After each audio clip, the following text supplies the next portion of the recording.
Tervehdys ja tervetuloa taas uuden retkeilyvideon pariin. On lokakuun loppupuoli.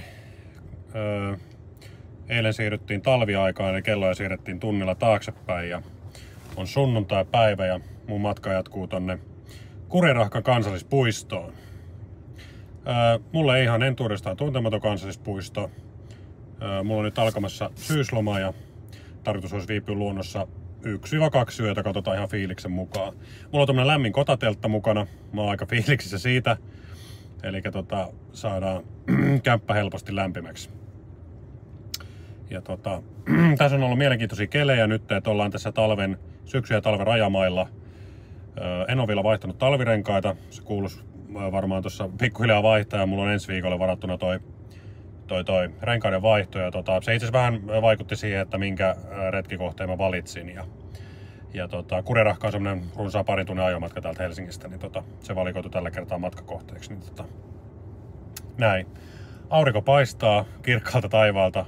Fiilis on uskomattoman hyvä ja tosi mahtavaa lähteä luontoon. Mutta hei, tämän pimettävä puhetta, niin ei muuta kuin tervetuloa mukaan reissulle ja nauttikaa seurasta.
No niin, siinä on kamina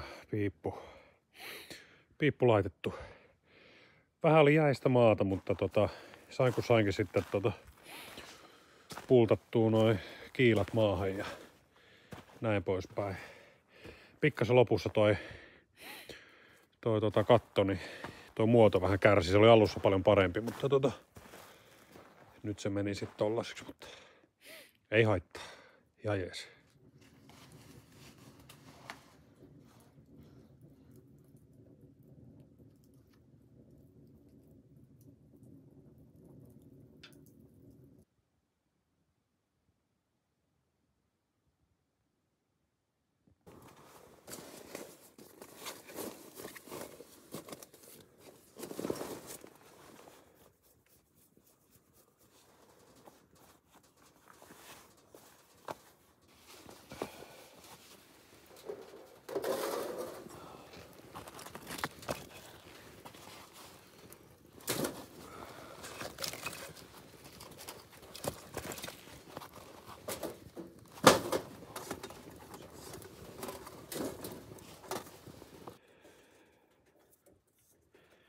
Ai. En mä kyllä tiedä, mikä voisi olla parempaa kuin teltta ja kamina. Siis lämmin teltta. Näin niin kuin lokamarraskuun taitteessa. Tää on ihan uskomatonta, että. Joo, tänne Kurienrahkan kansallispuistoon mä en osaa enää puhua. Päädytty. Ja moneltakohan mä olin täällä, olikohan mä siinä 4 aikaa ja mä sain ensinnäkin ajaa mahtavassa auringonpaisteessa ja sitten aurinko alkoi just laskea niin kuin pikkasen sen horisontin niin kuin yläpuolelle, niin just vähän ennen kuin saavuin tonne parkikselle. Jätin auton tonne, mikä se on, siellä on se luontotupa tai se, mä laitan sen paikan nimen tuohon, mä en enää muista sitä, niin joka tapauksessa sinne ja sitten mä kävelin tänne Töykkylän, oliko se nyt oikein, Töykkylän laavulle. Matkaa tuli noin 6 kilsaa Ja, tässä mä oon nyt ollut. Laitoin tulet ensinnäkin tuohon laavulle ja sitten aloin kasaa tätä telttaa ja sitten kaminaa, että siinähän menikin sitten koko ilta, että oli askartelu kyllä, mutta nyt täytyy sanoa, että on kyllä ihan sika hyvä fiilis, että ei kaduta yhtään, että käytti aikaa tähän,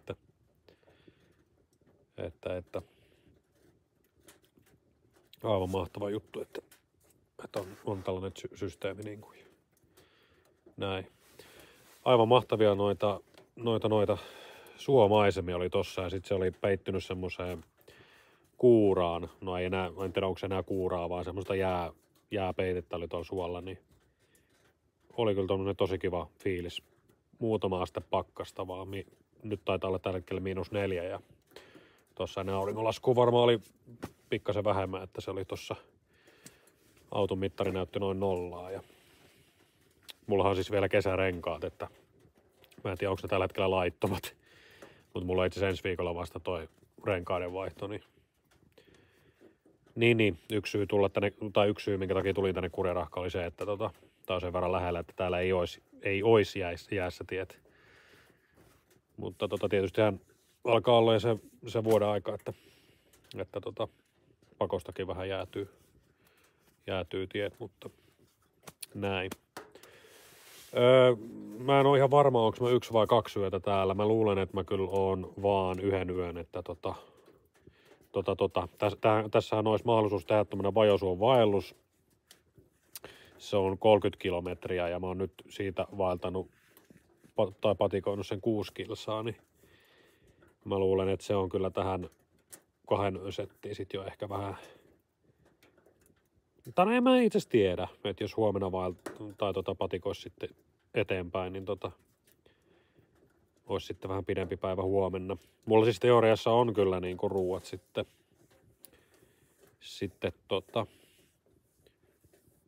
2 päivälle, niin. Mut joo, en mä tiedä. Katsoo huomenna sitten, että mikä on fiilis ja näin poispäin. Mut 2 yötä mä oon tavallaan budjetoinut, että sillä ei ole mikään hoppu välttämättä huomenna niin lähtee ajamaan takas kotiin. Että mä oon tosiaan syyslomalla tässä tai aloittelemassa syyslomaa ja näin, niin tosi kiva fiilis kyllä täytyy sanoa, että joo, ja tää on oikeastaan ensimmäinen tänä syksynä tämmönen niinku yön yli reissu, että pitkään kesti, että pääs metsään tai luontoon ja mä oon tehnyt siis tommosia niinku iltaretkiä ja ehkä sitten tämän syksyn teema on oikeastaan ollut semmonen niinku suhteen saaminen tuohon meriympäristöön, että tuolla Porvoon Emäsalossa mä oon käynyt pari kertaa niinku iltaretkillä ja meri on ehkä ollut semmonen niinku, mikä on ollut itselle semmonen vaikea paikka tai semmonen, mihin ei ole kokenut yhteyttä, mutta nyt mä oon huomannut itse asiassa tänä syksynä, niin siihen on saanut yhteyden ja mä oon tykännyt tosi paljon siitä ja jopa niin paljon, että on miettinyt jopa, että menisi sitten johonkin meren äärelle niin kuin yöksi tai tämmöiselle lähiretkelle, että näin ne ajatukset voi muuttua, että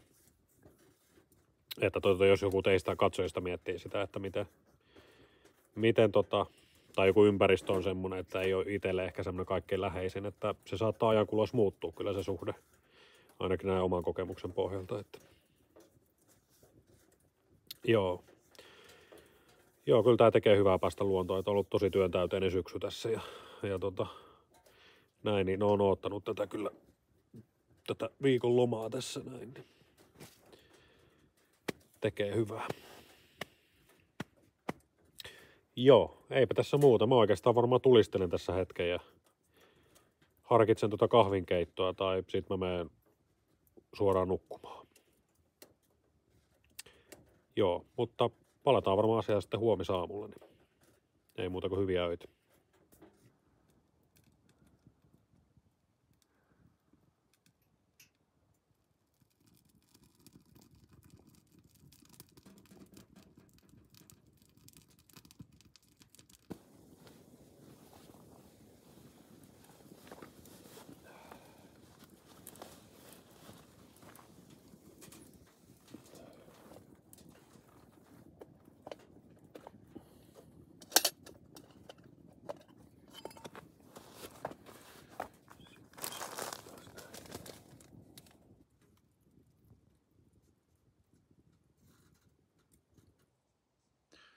Oikein hyvää huomenta. Kello on siinä. Täytyy muuta katsoa paljon kello on. 6:30. Ja mä oon ollut varmaan tässä noin puolisen tuntia hereillä. Menin aika aikaisin nukkumaan ennen 10 eilen ja tänään on mun syntymäpäivä 35V mittarissa ja näin. Otetaan sille kippis. Yö meni vähän vaihdellen. Ei ollut varsinaisesti kylmä. Tää oli tosi hyvä tää makupussi, mutta yöllä oli parhaimmillaan tai pahimmillaan pakkasta noin 4 astetta ja silloinhan se tarkoittaa sitä, että ilma on aika kuivaa, se hengitysilma ja mulla ainakin se häiritti sitä unensaantia tai teki olo aika epämiellyttäväksi siinä alkuyöstä, että siinä meni pyöriskellessä. Ja mä nukuin semmosia katkonaisia pätkiä sitten yöllä ja sitten tuossa loppuvaiheessa niin alkoi sitten vähän päästä ehkä jutujuonesta kiinni, mutta mä ajattelin sitten, että haluan ehkä näin aikaisin herätä ja sitten kun on valosaa, niin sit sen ajan käyttää niinku hyödyksi, niin se on tämän päivän agenda. Mutta siis en voi kehua enempää tunnetta, kun herää teltasta, missä on kamina ja isket vaan tulet kaminaan ja tänne tulee lämpöä. Tietysti täällä maassa ei ole niin lämmin, mutta muuten niin todella jees.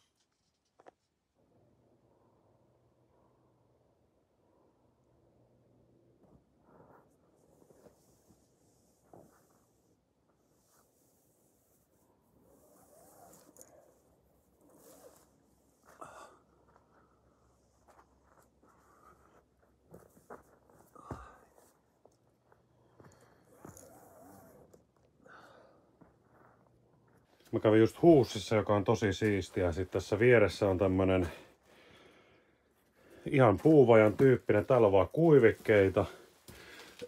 Ja sitten täällä on tämmönen teksti. Polttopuita. Onko se lava? 200 metriä ennen tietä. Sitten mä en ymmärrä. Minkä polun varressa. Siis mua inhottaa, kun jätetään tälleen tai kirjoitetaan jollain tussilla ja sitten joutuu tulkitsemaan retkeilijä, että mitä siinä luki. No niin, löytyyhän se. Onkin iso tämmönen kontti. Joo, mutta ohjeet oli kyllä mun mielestä vähän puutteelliset. Mä olisin voinut lähteä mihin suuntaan vaan ja näin. Ja jonkun verran matkaa tänne on, että joutuu jonkun verran roudaamaan, mutta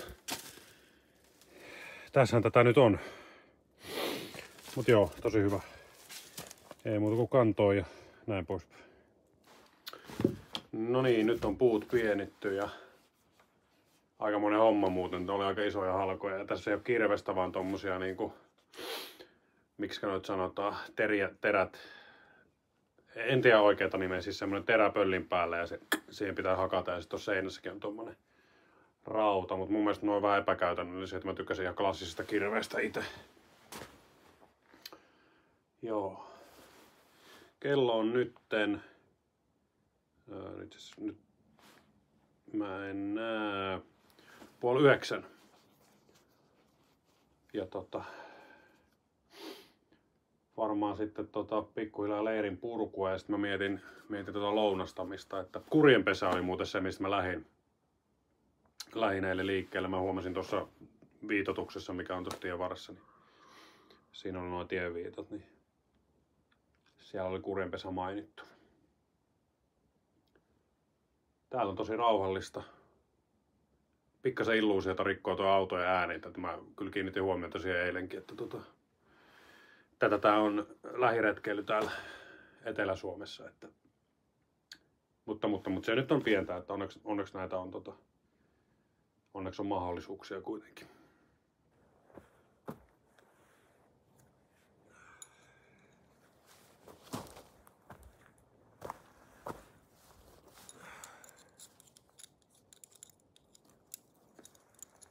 Ai miten niin näkyy, että mä oon ollut täällä. Tää on aika hieno. Mä en tiedä välittyykö kameralle, mutta Se on tommonen suunikas vai miksi näitä sanotaan?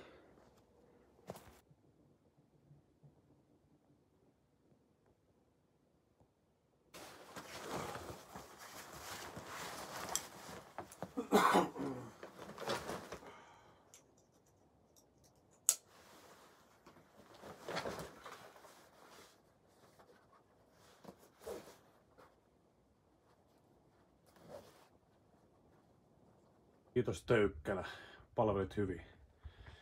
Mun nyt on aika jatkaa matkaa.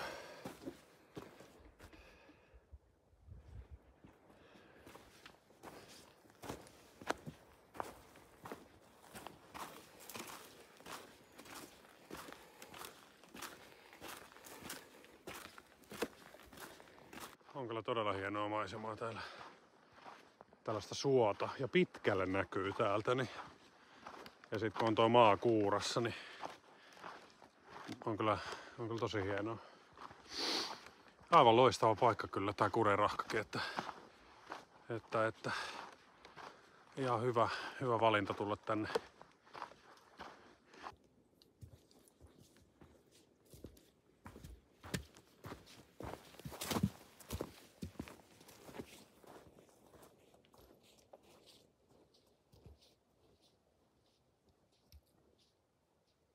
Ei ole kuulunut ihmisten ääniä eikä ole tullut ketään vastaan täällä. Että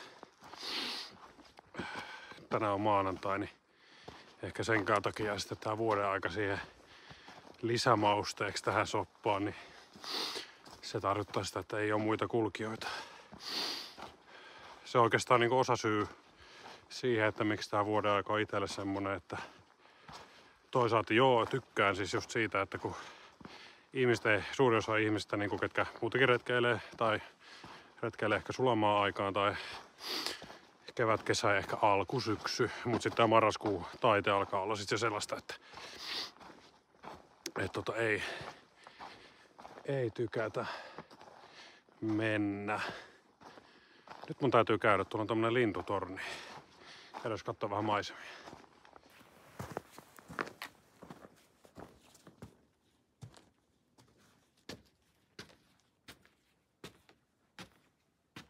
Ja täältä näkee ton kuuran tossa tai lumen tossa suon pinnalla. Niin on kyllä kaunista, ei voi muuta sanoa kuin kaunista.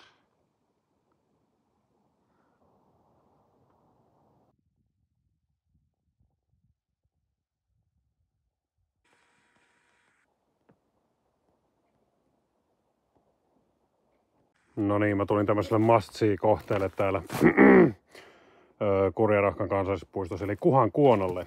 Tämmönen ikivanha, onkaan yli 600 vuotta vanha rajakivi.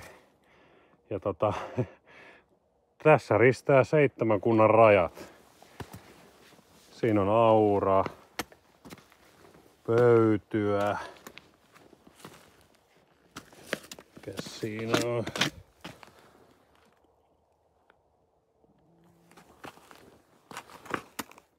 Siinä on Mynämäki. Joo, ihan mielenkiintoinen. Huhhuh. Kävelin aika haipakkaata 6 kilsaa, mitä oli tuolta Töykkälän laavulta, niin tähän näin. Oi. Tästä on enää muutamasta metriä autolle matkaa, että tää olikin aika näppärä. Tosta tuli tämmönen esteetön reitti 200 metriä vaan tosta samalta polulta, mikä viettää tuonne parkkipaikalle, niin tästä pääsee näppärästi autolle. Joo, mutta laatuaikaa luonnossa vietetty noin vuorokauden verran ja nyt on aika palata sivistyksen pariin. Ja Kurenrahka jää mulle mieleen kyllä erittäin niin kuin hyvänä tai miellyttävänä kokemuksena, että ihan varmaan tuun käymään täällä vielä uudestaan. Ja sitten mietin, kun mä jätin nyt tälle Kurjenpesälle mun auton, niin seuraavalla kerralla ihan hyvin voisi jättää auton sinne. Onko se nyt Vajosuon parkkipaikalle. Tää 30 kilometrin vaellusreitti, mitä pitkin mä nyt osittain kuljin, niin tää on yhteensä 30 kilsaa, että se on aika pitkä. Ja oikeastaan mä sitä mietinkin, että kaikkein mielenkiintoisinta olisi ollut se kiertää, mutta 2 yöhön se olisi ollut aika rankka setti, niin jätetään se johonkin toiseen kertaan. Jees, mut hei, mä kiitän teitä seurasta. Kiitos, että katsoitte videon tänne asti ja jättäkää kommentteja, mitä fiiliksiä tästä videosta tuli ja näin. Ja jos et ole vielä kanavan tilaaja, niin laitetaan tilaa-nappia tuosta alta, niin saat tietää, että milloin uusia videoita tulee. Mä toivotan kaikille oikein mukavaa syksyn jatkoa.